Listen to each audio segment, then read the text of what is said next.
Hi friends, welcome to మన రత్న competitive channel. Friends, ఇక్కడ ఈ వీడియో దయచేసి పూర్తిగా మీరు చూడండి. చాలా విషయాలకైతే మీకు తెరపడుతుంది.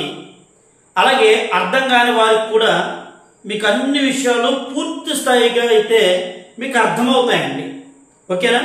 ఏంటంటే ఇక్కడ మనకి ఈ నెల 28న జరుగుతున్నటువంటి మంత్రి మండలి సమావేశంలో కీలకమైనటువంటి విషయాలు అంటే తల్లికి వందనం గురించి, డిఎస్సి అభ్యర్థుల చర్చ, జీవో నంబర్ 3 గురించి, అలాగే పిఎస్సి అభ్యర్థులు, ఇక అప్లికేషన్స్ లో ఉన్నటువంటి మార్పులు, ఇక చూడండి వీటితో పాటు వయోపరిమితి మీద కీలకమైనటువంటి విషయాలు. ఇక మనకి కృష్ణా జిల్లా, నేను ఒక జిల్లా గురించి నేను మీకు చెప్తున్నా, అది ఏ జిల్లాకైనా కావచ్చు. వాటిలో మీరు ఇప్పుడు రోస్టర్స్ విధానం ఏంటి, ఓకేనా? అలాగే ఇక్కడ చూడండి బీసీకి ఎంత పర్సంటేజ్ ఉంది, అసలు బీసీ రిజర్వేషన్ ఏంటి, ఎస్సీ ఎస్టీ ఈడబ్ల్యూఎస్, అలాగే ఎక్స్ సర్వీస్ మెన్ కోటాలో కానీ, స్పోర్ట్స్ కోటాలో కానీ, పిఎస్ కోటాలో ఉన్నటువంటి అసలు పర్సంటేజ్ ఏంటి, మీకు దయచేసి ప్రతి విషయాన్ని క్షుణ్ణంగా చెప్పడం జరుగుద్ది. సో దయచేసి ప్రతి ఒక్కరు కూడా మీరు జాగ్రత్తగా ఆలోచన చేసుకోండి, ఓకేనా? సో ఇక్కడ నేను ప్రతి ఒక్కరికి ఇంకొక విషయం అండి, మీరు చదువుతున్నటువంటి అభ్యర్థులు ఎవరైతే ఉన్నారో అంటే సిన్సియర్గా చదివేటువంటి వాళ్ళు మీరు సిలబస్ దగ్గర పెట్టుకుని, పాఠ్య పుస్తకాలు దగ్గర పెట్టుకుని దయచేసి మీరు చదువుకోండి, ఓకేనా? సోషల్ మీడియా వస్తూ ఉంటాయి, కానీ చదువుతున్న అభ్యర్థులు ప్రతి ఒక్కరు మీరు చదువుకోండి. ఇక మన రత్నం సార్, మన యొక్క రత్నం కాంపిటేటివ్ చూడండి, ఇది నా వాట్సాప్ నంబర్ మీకు ఎక్కడ ఉంది పైన, ఇది నా వాట్సాప్ నంబర్. ఇది నా రిక్వెస్ట్ ఏంటంటే వాట్సాప్ లో మెసేజ్ పెట్టండి, ఫోన్ కాల్స్ దయచేసి చేయకండి, కొన్ని వేల కాల్స్ వస్తున్నాయండి. సో నేను ఇక్కడ డిఎస్సి ప్రాక్టీస్ 2 రోజులకి, రేపు ఎల్లుండ ఆదివారం సోమవారం సో వాళ్ళకి ఒక 50% ఆఫర్ అండి, 50%. సో ఈ 50% ఆఫర్ లో మీకు ఇచ్చేది డిఎస్సి లక్ష్యం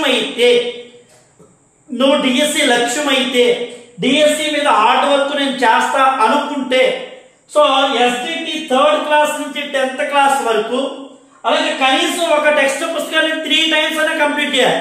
ఆల్రెడీ ఫస్ట్ టైం కంప్లీట్ అయిపోయింది, సెకండ్ టైం కూడా బ్యాచ్ లో కంప్లీట్ చేస్తున్నా, అదే సెకండ్ టైం కూడా.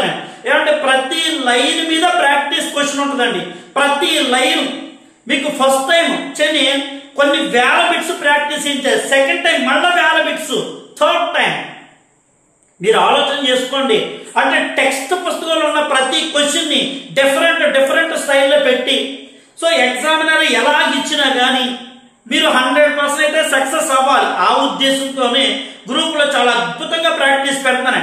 ఈ రోజు ఒక్కరోజు ఇవాళ దాదాపుగా 750 క్వశ్చన్స్, రేపు 1000 క్వశ్చన్స్ 7th క్లాస్ మొత్తం, సోషల్ కానీ, తెలుగు కానీ, మ్యాథ్స్ కానీ, ఇంగ్లీష్ కానీ, గుర్తుపెట్టుకోండి సైన్స్ కానీ అన్ని కంప్లీట్ అయిపోవాలి. సో అది ఒక ప్లానింగ్, ఒక షెడ్యూల్ ప్లానింగ్. అలాగే హార్డ్ వర్క్ చేస్తాను సార్, నాకు ఇది కావాలి సార్ అనుకుంటే, సో ఎస్డిటి 50% మీరు కేవలం నేను ఒక ప్రాక్టీస్ మెటీరియల్ ఇస్తున్నా, సో ఆ ప్రాక్టీస్ మెటీరియల్ మీరు తీసుకుని ఈ 50% ఆఫర్ కాబట్టి రేపు ఎల్లుండ అద్భుతమైనటువంటి అవకాశం, దయచేసి ఉపయోగించుకోండి, ఓకేనా?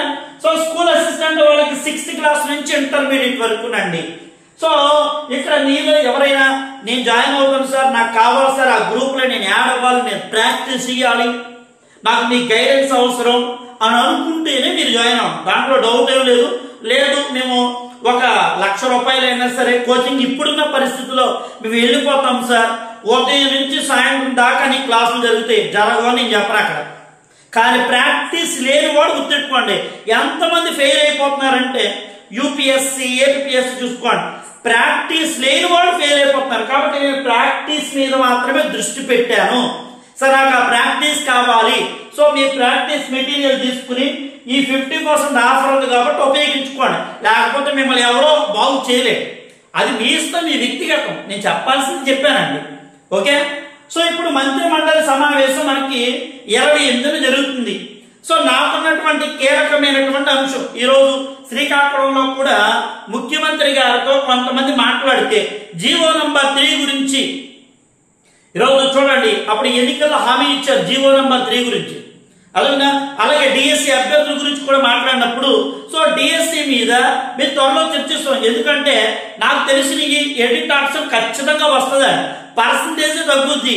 2 వయోపరిమితి 100%. ఎందుకంటే ఈ వయోపరిమితి కూడా లీగల్ ప్రాబ్లం ఉంది, చాలా మందికి తెలియదు కదండి, చాలా మందికి తెలియదు. నేను మీకు చెబుతున్నా, వయోపరిమితి మీద కూడా సో ఒకవేళ వయోపరిమితి మళ్ళా పెంచకపోతే గుర్తుపెట్టుకోండి, వయోపరిమితి మీద పెంచకపోతే కోర్టుకి వెళ్తారు. అదే ఖచ్చితంగా కోర్టుకి వెళ్తారు, ఎందుకంటే లీగల్ ప్రాబ్లం ఉంది. లేదు అంట్లా ప్రతి విషయం నాకు తెలుసు కాబట్టి నేను మీకు ఆ విషయాలు కూడా చెప్తున్నా. సో పెంచితే 100% ఎప్పుడు కూడా గవర్నమెంట్ ఇప్పుడు వయోపరిమితి పెంచడం వలన ప్రభుత్వానికి లాభమే కానీ నష్టం లేదు. అదేనా? సో కొంతమంది ఉంటారండి ప్రభుత్వానికి రకరకాలుగా ఏ మాటలు చెప్తారో తెలియదు, కానీ ఇక్కడ దయచేసి గుర్తుపెట్టుకోండి, ప్రభుత్వానికి ఇది ఒక మంచి అవకాశం వయోపరిమితి పెంచడము అనేది.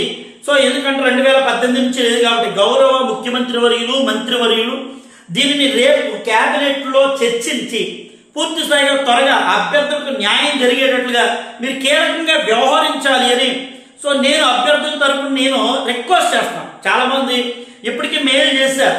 సో మంత్రి గారు ముఖ్యమంత్రి వర్యులు అన్నది మెయిల్స్ చాలా తక్కువ వచ్చినాయి కదా అని అడిగారంట. అంటే ఆయన ఇంటిచ్చారు, చాలా మంది అభ్యర్థులకు అర్థమైందా, ఆయన ఏమని ఇంటిచ్చారు, మెయిల్స్ తక్కువ వచ్చాయంట కదా. సో అధికారులు కూడా చెబుతా ఉంది మెయిల్స్ తక్కువ వచ్చినాయి అని. అంటే ఇప్పుడు తక్కువ వచ్చినాయి అంటే అర్థం ఏంటి, మెయిల్ చేయండి అయ్యా అని. ఇంగ్లీష్ లో ఉన్నటువంటిది మీకు ఆల్రెడీ ఉంది, మెయిల్స్ ఎంత చేస్తే సో ప్రభుత్వానికి అంత మెయిల్స్ వెళ్తే కనుక అంటే రాష్ట్రంలో పర్సంటేజ్ విషయంలో టెట్ విషయంలో డిఎస్సి విషయంలో అభ్యర్థులు సో వీరు ఎంత బాధపడతా ఉన్నారు కనుక ఖచ్చితంగా ప్రభుత్వం నుంచి సో 28 అయితే కనుక మీకు ఒక గుడ్ న్యూస్ రాబోతుంది. 100% వస్తుందండి. సార్ రాకపోతే చెయ్యకపోతే ఇవ్వకపోతే అభ్యర్థులకు ఉన్నటువంటి బాధను తొడవకపోతే అభ్యర్థులకు ఉన్నటువంటి ఆవేదనను అర్థం చేసుకోకపోతే కనుక అది ప్రభుత్వానికి ఎరుక. అర్థమైందా? అది గుర్తుపెట్టుకోండి, నేను చెప్పింది అవునా కాదండి. ఇక్కడ మీకు చూడండి జీవో నంబర్ 3 గురించి ఇప్పుడు ఇది పొలిటికల్ ఇష్యూ అయిపోయిందండి, ఇది పొలిటికల్ ఇష్యూ అయింది. సో ఈ జీవో నంబర్ 3ని అంటే సుప్రీంకోర్టు కొట్టేసింది కాబట్టి ఎప్పుడో సో దాదాపుగా నాకు తెలిసినంత వరకు 1984-85లో ఎన్టీ రామారావు సో దీని మీద ఒక జీవోని తీసుకొచ్చారు. ఈ జీవోని ఇప్పుడు మాకున్నటువంటి జీవో కొట్టివేసిన తర్వాత ఆదివాసీ ప్రాంతంలో ఉన్నటువంటి ఇక్కడ నిరుద్యోగ యువకులు సో కొద్దో గొప్ప చదువుకున్నటువంటి ఈ ఉద్యోగాల కోసమే కదా మా పరిస్థితిని ప్రభుత్వం ఇప్పుడు అర్థం చేసుకోకపోతే దానికి ప్రత్యామ్నాయంగా మాకు ఈ యొక్క జీవోని తీసుకురాకపోతే మా పిల్లల భవిష్యత్తు ఏంటి అని వాళ్ళు బాధపడుతున్నారు. సో ఇప్పుడు ఇది చాలా తీవ్రంగా అడ్డంకి ఏర్పడింది. ఇది ప్రభుత్వమే, కోర్టు పరిధి కాదు, ప్రభుత్వ పరిధిలో ఉంది. ఇది కూడా మనకి ఆల్రెడీ జరుగుతూ ఉంది. మీకు తెలుసో లేదో ఎక్కడ తెలంగాణ హైకోర్టులో పిల్లేశారు ఎస్సీ వర్గీకరణకి పిల్లేశారు. ఎస్సీ వర్గీకరణ రేపు సోమవారం నుంచి కూడా జరుగుతుందండి. ఏపీలో కూడా ఎస్సీ వర్గీకరణ ఆర్డినెన్స్ కి సంబంధించి సో దీనికి కూడా ఇక్కడ మనకి పిటిషన్ వేయడం కూడా జరిగింది. 1 కాదు 3 అనుకుంటా, బహుశా నాకు తెలిసినంత వరకు. సో అది కూడా దయచేసి గుర్తుపెట్టుకోండి. ఇక డిఎస్సికి సంబంధించి మనకి వయోపరిమితి టెట్ అభ్యర్థులు అండి. టెట్ అభ్యర్థులకు కూడా నాకు తెలిసి ఒకరు అంటే 2 చోట్ల 2 జిల్లాల వాళ్ళైతే కనుక మేము లీగల్ గా వెళ్తాం. ప్రభుత్వం 28వ తారీఖున చెప్పకపోతే ఈ మంత్రి మండలిలో చెప్పకపోతే ఖచ్చితంగా మేము లీగల్ గా వెళ్తాం అని ఆల్రెడీ వీళ్ళు కొంత టీంలు అయితే కనుక ఏర్పాటు చేస్తున్నారు. సో నాకు చెప్పారు కాబట్టి నేను మీకు చెప్తున్నా, అదేనా? సో ఎవరి ప్రయత్నం వాళ్ళది, దాంట్లో తప్పే లేదు. సో మనం ప్రయత్నం చేయకపోవటం మన లోపం. చాలా మంది అభ్యర్థులకు ఏంటంటే ప్రయత్నం చేయకపోవడం లోపం, ప్రయత్నం చేస్తే సాధించింది 100% ఉంటుంది, అది గుర్తుపెట్టుకోండి. ఇక చూడండి ఈ నోటిఫికేషన్స్ లో స్పోర్ట్స్ అభ్యర్థులకి రిజర్వేషన్ ఎంత ఉంది తెలిస్తే కామెంట్ చేయండి. అసలు ఓవరాల్ గా గవర్నమెంట్ రీసెంట్ గా 2 నుంచి 3% పెంచింది స్పోర్ట్స్ అభ్యర్థులకి. సో 3% పెంచినప్పుడు స్పోర్ట్స్ అభ్యర్థులకి అసలు పోస్టులు ఎన్ని ఉన్నాయి ఇది మీరు ఆలోచన చేసుకోండి. స్పోర్ట్స్ అభ్యర్థులకి ఎన్ని పోస్టులు ఉన్నాయి, పిహెచ్ అభ్యర్థులకి 4% ఉండాల్సినటువంటి పిహెచ్ఆర్ అభ్యర్థులకి మరి ఎన్ని పోస్టులు కేటాయించారు? సో ఈ కృష్ణా జిల్లా, నేను మీకు ఉదాహరణ కృష్ణా జిల్లా, అన్ని జిల్లాల్లోనూ వెరిఫై చేయండి. ఏంటి మరి పిహెచ్ఆర్ అభ్యర్థులకు పోస్టు లేకపోతే ఎలాగా? అవునా కదా? ఇప్పుడు ఇక్కడ మీరు చూడండి, ఎస్సీకి పోస్టులు ఇచ్చారు, ఇదిగోండి. ఇక్కడ మీకు ఓపెన్ లో పోస్టులు ఇచ్చారు. ఎస్సీ ఇక్కడ బీసీలో ఇచ్చారు, ABCDE అంటే బీసీలో పోస్టులు ఇచ్చారు. ఎస్సీ కేటగిరీ ABC ఇచ్చారు, ఎస్టీ కేటగిరీలు ఇచ్చారు, ఈడబ్ల్యూఎస్ ఇచ్చారు. మరి పిహెచ్ అభ్యర్థులకు ఎందుకు ఇవ్వాలా? పిహెచ్ అభ్యర్థులకు ఎందుకు ఇవ్వాలా? సో అంటే ఇక్కడ మనకి వర్టికల్ రిజర్వేషన్ వచ్చింది, హారిజాంటల్ రిజర్వేషన్ పరిస్థితి ఏంటి? హారిజాంటల్ లో మీకు ఇక్కడ అర్థం కావాలి, ఆ విషయాలు చెప్తా. అదే అందుకని చూసేవాళ్ళు సుదీర్ఘంగా చూడకుండా నాకేమి కింద కామెంట్ పెట్టడం, పిచ్చి కామెంట్లు పెట్టడం, సో తెలియని సబ్జెక్ట్ తో పెట్టడం, ఇలాంటి వేస్ట్ క్యాండిడేట్లు అందరూ పెడతా ఉంటారు. మీరు ఇప్పుడు ఆలోచన చేసేటువంటి విధానమే కానీ సో మిమ్మల్ని ఏది ఇక్కడ ఇబ్బంది పెట్టేది కాదు. సో ఒక ఆయన ఉంటాడు, సో హైదరాబాద్ లో కూర్చున్నాం, అండమాన్లో కూర్చున్నాం, లేకపోతే కనుక కాకినాడలో ఉన్నటువంటి అక్కడ కూర్చున్నాం, అలాగే చిత్తూరు నుంచి అండి, చిత్తూరు ఒకరు, కర్నూలు ఒకరు, అనంతపురం ఒకరు, ఇలాగ తిరుపతి నుంచి, ఇలాంటి వీళ్ళందరూ మరి ఏం చేస్తున్నారో తెలియట్లే అభ్యర్థుల్ని. అదే ఉన్న వాస్తవాలు చెప్పాలి, వాస్తవాలు చెప్తే అభ్యర్థులు ఆలోచిస్తారు. ఫస్ట్ వాళ్ళ సబ్జెక్ట్ మానేయమని చెప్పట్లే, ఆలోచన ఉంది, నీకు ఉద్యోగం రావాలి. ఈ రోజు గ్రూప్ 2 పరిస్థితి ఏంటో తెలుసా? సో గ్రూప్ 2 పరిస్థితిలో పోస్ట్ వచ్చేది కూడా సో 300 మార్కులకి 250, 270 వచ్చినా అక్కడికి ఉద్యోగం రాదు. ఎందుకు రాదు అంటే ఆ రాష్ట్రంలో ఉద్యోగం లేదు. అదే మీకు ఆ రాష్ట్రంలో ఉద్యోగం లేదు. సో రిజర్వేషన్ ఉంది కానీ రాష్ట్రంలో ఉద్యోగం లేదు. ఇది పరిస్థితి కూడా అంతే, ఇది గుర్తెట్టుకో. ఇక్కడ మీకు మనకి పిహెచ్ అభ్యర్థులకి ఆడ పరిస్థితి ఏంటి? రేపు మంత్రి గారు చక్కగా పిహెచ్ అభ్యర్థులు కూడా వాళ్ళకి ఈ రిజర్వేషన్, సో రిజర్వేషన్ ఉంది కానీ ఇచ్చినటువంటి ఆ రోస్టర్స్ లో పిహెచ్ అభ్యర్థులకి 0 చూపించడం జరిగింది. అవునా కదా? చూసుకోండి. ఇక 2018 అభ్యర్థులు ఉన్నారు కదండి, 2018 అభ్యర్థులకి న్యాయం చేయాలి. వాళ్ళకి న్యాయం చేయకుండా ఎలాగ వెళ్తే కనుక నేను ముందు చెప్పా, నంబర్ ఆఫ్ ఉన్నారు స్వతహాగా, పైగా వాళ్ళే లాయరు, ఇలా తెలియదు ఆ విషయం. 2018 అభ్యర్థులు అంటే నాకు కాల్ చేస్తున్నారు. 2018 అభ్యర్థులు ప్రతి ఒక్కరూ కూడా మెసేజ్ పెడుతున్నారు జీవోతో సహా. వాళ్ళు అన్నారు వాళ్ళే స్వతహాగా పైగా లాయర్లు. సో ఇప్పుడు మీకు ఇన్ని విషయాలు ఉన్నాయి. ఏంటి సార్ అసలు జరుగుద్దా లేదా? మాకేంటి టెన్షన్, మాకేంటి, మేము వెళ్తున్నాం కాదు కోచింగ్, ఎవడు చెప్పట్లే. సో అక్కడ ఎవడు చెప్పట్లే, మీరే చెప్తున్నారు. వాళ్ళకి తెలియదురా నాయన, వాళ్ళు దోచుకోవడమే తెలుసు, దాచుకోవడం తెలుసు. కానీ ఇన్ని విషయాలు వాళ్ళు చెప్పరు కదా. మీరు చెబితే మీరు ఉండరు, మీరు మానేస్తారు. మీకు అర్థమైందా? అది తెలుసుకోండి, వాస్తవాలు మీరు తెలుసుకోండి. ఈరోజు రోడ్డు మీదకి మాకు 90 రోజులు కావాలని ఎందుకు వస్తున్నారు? పని పాట లేకుండా వస్తున్నారా? మీరు ఆలోచన, ఏదో చిన్నగా ఉద్యోగాలు చేసుకుని, కూలోనోళ్ళు చేసుకుని, 4 రూపాయలు పెట్టుకుని వీళ్ళు పలానాది వెళ్తే బాగుంటుందేమో. ఇప్పుడు చాలా తక్కువ టైం, 8 సంవత్సరాల తర్వాత 7-8 సంవత్సరాల నోటిఫికేషన్ వచ్చింది. ఏంటి మాకు ఈ బాధ?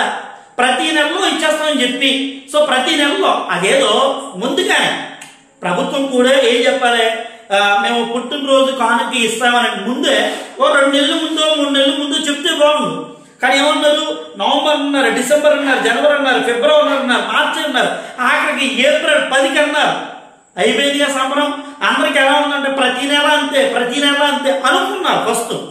అదేనా పుట్టినరోజు కానుక ఇచ్చారు. ఇదేదో 1-2-3 నెలల క్రితం చెప్తే అభ్యర్థులకు సంతోషం. మేము చదువుతున్నాగా ప్రతి నెల మీరు ప్రతి నెల చదువుతున్నారు, ఎక్కడని ఎవరికి తెలుసు అని అభ్యర్థులు ఉన్నటువంటి భయాందోళన, బాధ. ఇది గుర్తుపెట్టుకోండి. ఇక మీకు చూడండి, తల్లికి వందనం అండి. ఏమంటే తల్లికి వందనం ఇప్పుడు మరి ఖచ్చితంగా తల్లికి వందనం మే నెలలో ఇస్తామని చెప్పారు కదా. మరి మే నెలలో తల్లికి వందనం ఇస్తారా? మే నెలలో తల్లికి వందనం ఇస్తే టీచర్ల సర్దుబాటు ప్రక్రియ, తల్లికి వందనం మీద టీచర్ల సర్దుబాటు ప్రక్రియ ఆధారపడ్డది. అదేనా?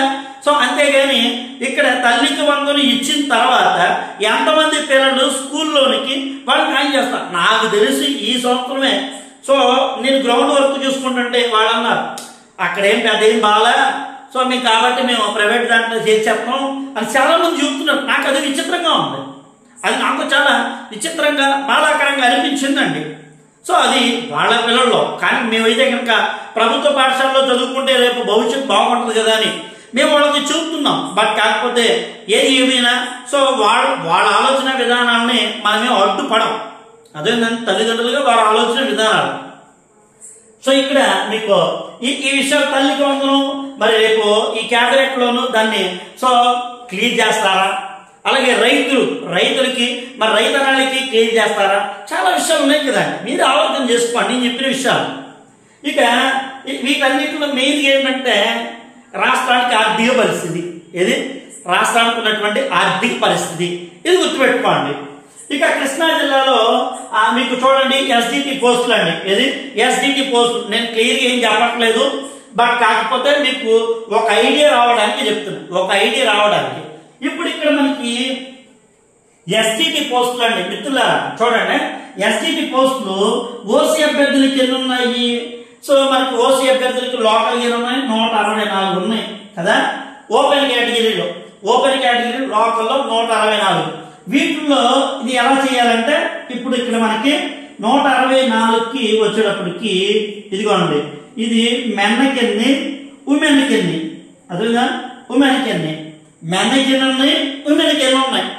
మరి మీకు ఇక్కడ రావాలి కదా, ఇవన్నీ వస్తేనే ఈ రిజర్వేషన్ 33% రిజర్వేషన్ వస్తేనే మీకు ఇందులో ఈ పోస్టులు సో మీకు క్లారిటీ అనేది ఉంటారు. బీసీఏకి వచ్చేటప్పటికి మెన్ ఎన్ని ఉన్నాయి చూడండి, మెన్ ఎన్ని ఉన్నాయి, ఉమెన్ ఎన్ని ఉన్నాయి. ఇక్కడ మెన్ ఎన్ని ఉన్నాయి, ఉమెన్ ఎన్ని ఉన్నాయి, మెన్ ఎన్ని ఉన్నాయి, ఉమెన్ ఎన్ని ఉన్నాయి, men women. So men women, men కి ఉమెన్ కి ఎన్ని ఉన్నాయి. సో ఇక్కడ మనకి కొద్దిగా ప్రతిదాన్ని మనం ఏంటంటే హారిజాంటల్ రిజర్వేషన్ అంటారు. అంటే ఇది ఎప్పుడు అప్లై అవుతుంది, మరి ఈ పోస్ట్ కి సంబంధించి నీకు ఎప్పుడు మీరు గత నోటిఫికేషన్ చెక్ చేసుకోండి, నేను చెప్పింది అవునా కాదా సుదీర్ఘంగా చర్చించిన తర్వాత కింద పెట్టండి, ఓకేనా. సో ఇక్కడ ఉన్నటువంటి ఈ రిజర్వేషన్స్ లో ఇప్పుడు బీసీ రిజర్వేషన్ మొత్తం ఎంత రాష్ట్రంలో అమలు అవుతుంది, అది మీకు నేను ఆల్రెడీ ఇవన్నీ వేయొచ్చు. ఎందుకంటే చూడండి బీసీ రిజర్వేషన్ 29 కానీ ఎస్సీ రిజర్వేషన్ ఇప్పుడు ప్రెసెంట్ 3 గ్రూపులు కలిపి 59 కులాలు కలిపి 15%. Okay, so ST, EWS, ex servicemen, అలాగే స్పోర్ట్స్, పిహెచ్, ఈ రిజర్వేషన్స్ అంతా కూడా ఇప్పుడు అప్లై అవుతుందా? అదేనా, ఈ రిజర్వేషన్ అంతా కూడా ఇప్పుడు అప్లై అవుతుందా? ఇవన్నీ మీరు ఆలోచన చేసుకోండి. ఇవంతా మీకు సబ్జెక్ట్ చదువుతున్నానండి, అదేనా. నేను అంతా కూడా రెడీ చేసుకున్న తర్వాత అంతా పూర్తిగా అప్పుడు నేను మీకు చెప్తున్నా. ఈ రత్నసారి టీంలో ప్రతి ఒక్కరికి అన్ని విషయాలు పూర్తిగా నేర్పుతున్నా. ఎంతకంటే మీకు నేర్పేవాడు ఎవడో ఉండడు, అదేనండి. ఆలోచన చేసుకోండి మిత్రులారా.